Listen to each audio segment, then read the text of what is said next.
नमस्कार, जय हिंद। स्वागत है आपका इस यूट्यूब चैनल पर। और अभी हम लोग इस वीडियो में खान सर जी के क्लास नोट से मॉडर्न हिस्ट्री में भारत में यूरोप कंपनियों के आगमन टॉपिक का कंप्लीट अध्ययन करेंगे। अगर आप भी खान सर जी के क्लास नोट से मॉडर्न हिस्ट्री के किसी भी टॉपिक को सीक्वेंस वाइज में कंप्लीट अध्ययन करना चाहते हैं तो जल्दी से इस चैनल को सब्सक्राइब कर बेल आइकन को प्रेस कर लें। और अगर यह वीडियो आपको अच्छा लगे तो प्लीज़ इस वीडियो को लाइक और अपने दोस्तों के साथ शेयर अवश्य करें। तो आइए इस वीडियो को स्टार्ट करते हैं। तो भारत में यूरोप कंपनियों के आगमन को याद रखने का एक ट्रिक दिया हुआ है। PED day fish. P से पुर्तगाल, E से इंग्लैंड, D से डच, D से डेनमार्क, F से फ्रेंच और S से स्वीडिश। यानी कि सबसे पहले पुर्तगाल कंपनी आता है, फिर इंग्लैंड, फिर डच, फिर डेनमार्क, फिर फ्रेंच, फिर स्वीडिश आता है। तो यहाँ पर दिया हुआ है ईस्ट इंडिया कंपनी, इसकी स्थापना 1498 ईस्वी में हुई। फिर ब्रिटिश ईस्ट इंडिया कंपनी, इसकी स्थापना 31 दिसंबर 1600 ईस्वी को हुई। डच ईस्ट इंडिया कंपनी, इसकी स्थापना 1602 ईस्वी में हुई। डेनमार्क ईस्ट इंडिया कंपनी, इसकी स्थापना 1616 ईस्वी में हुई। फ्रेंच ईस्ट इंडिया कंपनी, इसकी स्थापना 1664 ईस्वी में हुई। फिर नेक्स्ट है स्वीडिश ईस्ट इंडिया कंपनी, इसकी स्थापना 1731 ईस्वी में हुई। तो आइए अब सबसे पहले हम लोग पुर्तगाल ईस्ट इंडिया कंपनी के बारे में जानते हैं। पुर्तगाल ईस्ट इंडिया कंपनी, इसकी स्थापना 1498 ईस्वी में हुई। 17 मई 1498 ईस्वी को पुर्तगाली नाविक वास्को डी गामा केरल के कालीकट बंदरगाह पर पहुंचा। वहां के शासक जमोरिन ने उसका स्वागत किया और उसकी जहाज को मसालों से भर दिया। इन मसालों के अतिरिक्त वास्को डी गामा कुछ और भी मसाले खरीदे थे, जिसे वह यूरोप में बेचकर 60 गुना मुनाफा कमाया। 1502 ईस्वी में वास्को डी गामा पुनः भारत आया। 1503 ईस्वी में पुर्तगालियों ने कोच्चि का किला जीत लिया। 1505 ईस्वी में पुर्तगाल ने फ्रांसिस डी अल्मोडा को गवर्नर नियुक्त किया। अल्मोडा नौसेना को मजबूत करने के लिए ब्लू वाटर पॉलिसी को अपनाया, किंतु यह वास्तविक रूप से गवर्नर के पद को नहीं संभाल सका और इसके स्थान पर 1509 ईस्वी में अल्बुकर्क को पुर्तगाली गवर्नर नियुक्त किया गया।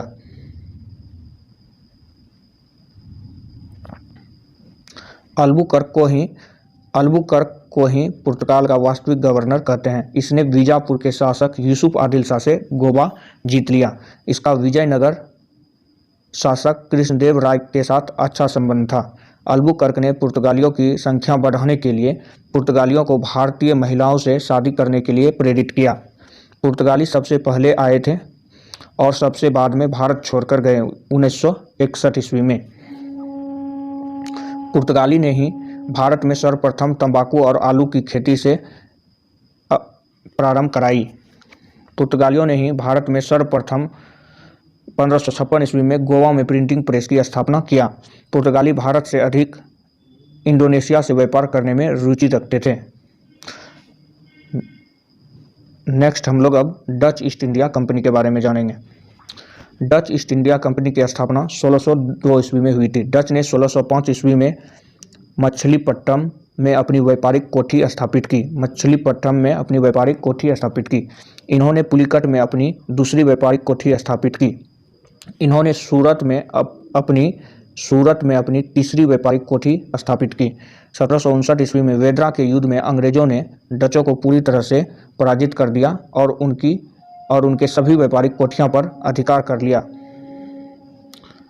नेक्स्ट हम लोग अब डेनिश ईस्ट इंडिया कंपनी के बारे में जानेंगे। डेनिश ईस्ट इंडिया कंपनी की स्थापना 1616 ईस्वी में हुई थी। इन्होंने अपनी व्यापारिक कोठी केरल के त्रावणकोर में स्थापित किया। दूसरी व्यापारिक कोठी बंगाल के रामपुर में स्थापित किया। डेनिश के व्यापारिक कोठियों का विस्तार अधिक नहीं था, अतः 1545 ईस्वी में डेनमार्क ने अपनी सभी कोठियों को अंग्रेज के हाथ बेच दिया। अब हम लोग फ्रांसीसी ईस्ट इंडिया कंपनी के बारे में जानेंगे। फ्रांसीसी ईस्ट इंडिया कंपनी की स्थापना 1664 ईस्वी में राजा लुई 14वां के समय हुई थी। फ्रांसीसी ने अपनी पहली व्यापारिक कोठी 1669 ईस्वी में सूरत में खोली। फ्रांसीसियों ने अपनी दूसरी व्यापारिक कोठी मछलीपट्टनम में खोली। फ्रांसीसियों ने बीजापुर के शासक से आज्ञा लेकर 1673 ईस्वी में पांडिचेरी शहर की स्थापना की। पांडिचेरी की स्थापना फ्रांसिस मार्टिन ने किया। फ्रांसिस गवर्नर डुप्ले 1742 ईस्वी में भारत में फ्रांस का गवर्नर बना। इसी के समय कर्नाटक युद्ध हुआ था। फ्रांसिस गवर्नर डुप्ले के समय ही कर्नाटक युद्ध हुआ। 1760 ईस्वी में वाडीवास के युद्ध में अंग्रेज ने फ्रांसीसियों को पूरी तरह से पराजित कर दिया। फ्रांसीसियों का भारत के अधिक क्षेत्रों पर अधिकार नहीं था, किंतु वे आज़ादी के बाद तब तक भारत में रहे और 1956 ईस्वी में भारत छोड़कर गए। नेक्स्ट हम लोग स्वीडिश ईस्ट इंडिया कंपनी के बारे में जानेंगे। स्वीडिश ईस्ट इंडिया कंपनी की स्थापना 1731 ईस्वी में हुई थी। ये अपना अधिक विस्तार नहीं कर सका और भारत से चले गए।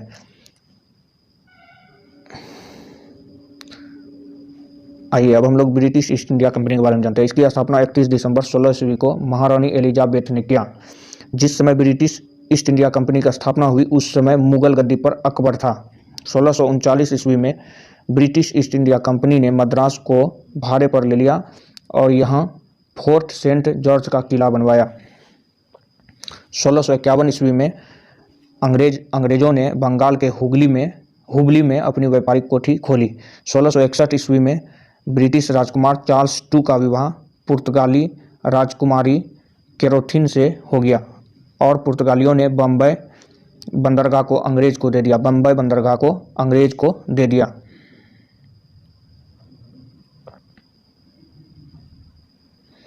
चार्ल्स II ने बम्बई बंदरगाह को ब्रिटिश ईस्ट इंडिया कंपनी को भाड़े पर दे दिया। फिर 1698 ईस्वी में कलकत्ता में फोर्ट विलियम किला का निर्माण प्रारंभ किया। कलकत्ता शहर की स्थापना जॉन चर्नॉक ने किया था। 1717 ईस्वी में फर्रुखसियर ने अंग्रेजों को व्यापारिक छूट दे दिया। इसे अंग्रेजी साम्राज्य का मैग्ना कार्टा कहा जाता है। 1757 ईस्वी में प्लासी के युद्ध के बाद अंग्रेजों ने बंगाल के क्षेत्र पर अप्रत्यक्ष रूप से शासन करने लगे। यह युद्ध अंग्रेजों को बंगाल में पैर जमाने का मौका मिल गया।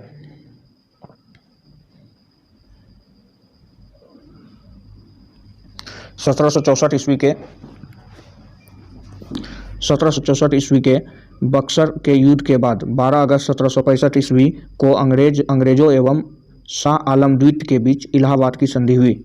इस संधि के तहत अंग्रेजों ने बंगाल के क्षेत्र में द्वैत शासन लागू किया। बक्सर के युद्ध में अंग्रेजों ने भारत में पैर जमाने का मौका दे दिया। 1759 ईस्वी में अंग्रेजों ने वेदरा के युद्ध में डचों को पराजित किया।